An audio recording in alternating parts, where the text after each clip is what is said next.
Bon, bonjour à tous et toutes. Aujourd'hui, c'est la dernière séance de l'année et c'est une séance exceptionnelle parce que nous avons des invités en grand nombre que nous devons pour la plupart à Henri Bismuth qui a organisé la séance du jour et qui vous la présentera mieux que moi. Nous avons aussi le professeur Afsi d'Istanbul qui est parmi nous et je suis très heureux de le saluer.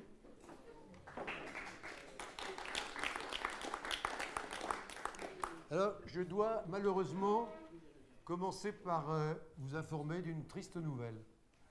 Il y a 48 heures, mon ami Louis-Paul Fischer, orthopédiste à Lyon, est décédé brutalement en Sardaigne, alors qu'il nous avait réjouis il y a encore un mois à Lyon dans une conférence magnifique sur la péronie et qui paraissait en pleine santé. Il avait participé au repas du soir et rien ne laissait penser qu'il nous quitterait si brutalement. Je ne connais pas la cause de son décès d'ailleurs. Louis-Paul était de la grande école des orthopédistes de Lyon, professeur Cressel, Demourg, et puis il était l'élève de M. Demourg, Georges Demourg, dont il avait été l'agrégé.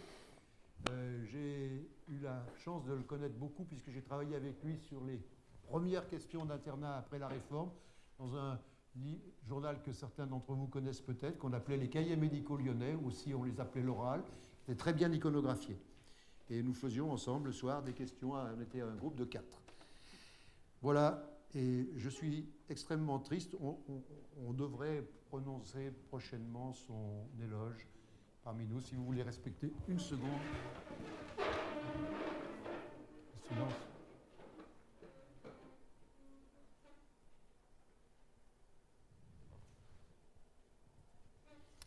Merci beaucoup. Alors, autre information,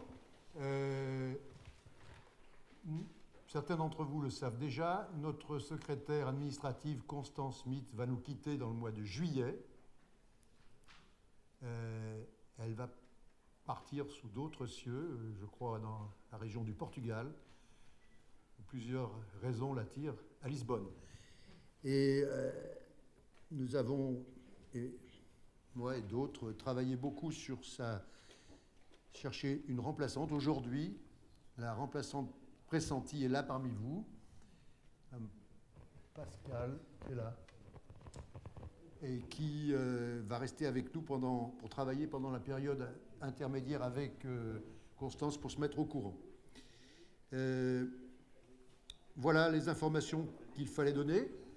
Et je donne la parole pour la lecture du procès-verbal. Alors. Merci, Monsieur le Président. Alors, la séance avait été consacrée à la chirurgie d'urgence et militaire à l'école du Val-de-Grâce et un certain nombre de présentations qui ont été effectuées. Et c'était le médecin général Vergos qui était le responsable et le modérateur. La première présentation était sur une des conséquences majeures des décès en milieu militaire, qui sont l'hémorragie, avec l'intérêt qu'ont pris les chirurgiens de la mise en utilisation des transfusions.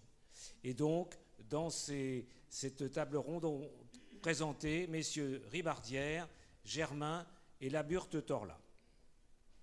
La deuxième présentation était celle de l'appendicectomie par cœlioscopie, avec des discussions qui ont été nourries et l'intervention de Philippe Montupé, Jean-Louis Ribardière, Alain Artigue, Jacques Beaulieu et M.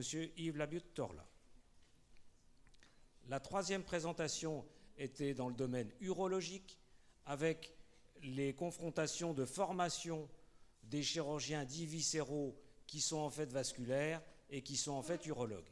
Et donc la comparaison entre l'envoi du type de spécialité de ces chirurgiens en comparaison avec ce qui est effectué dans d'autres services militaires des armées, avec la participation de Philippe Montupé, François Ponce et Jacques Beaulieu.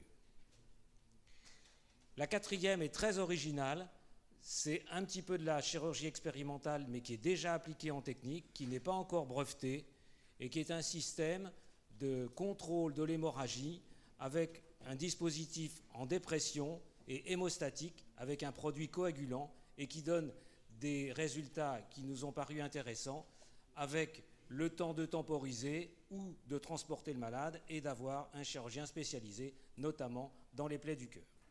Avec là des interventions importantes sur Jacques Beaulieu, Philippe Montupet, Jean-Louis Ribardière, Gérard Morvan, Maurice Vergot et Michel Germain. La 5e présentation était donc le chirurgien militaire de Marseille, responsable de l'équipe, Germain Thierry, sur les lésions faciales qui sont importantes en chirurgie en blessure de guerre, avec la prise en charge et le damage control. Et donc dans la discussion, Michel Germain, Alain Masquelet et le général Julien. La dernière diapositive est pour m'excuser auprès de mes collègues dans le cadre de la présentation de la dernière fois, car la présentation numérique qui avait été préparée n'a pas pu être projetée pour des raisons techniques. Et les différents intervenants qui ont participé à cette table ronde il y a deux fois seront bien mis dans les procès-verbaux. Je vous remercie.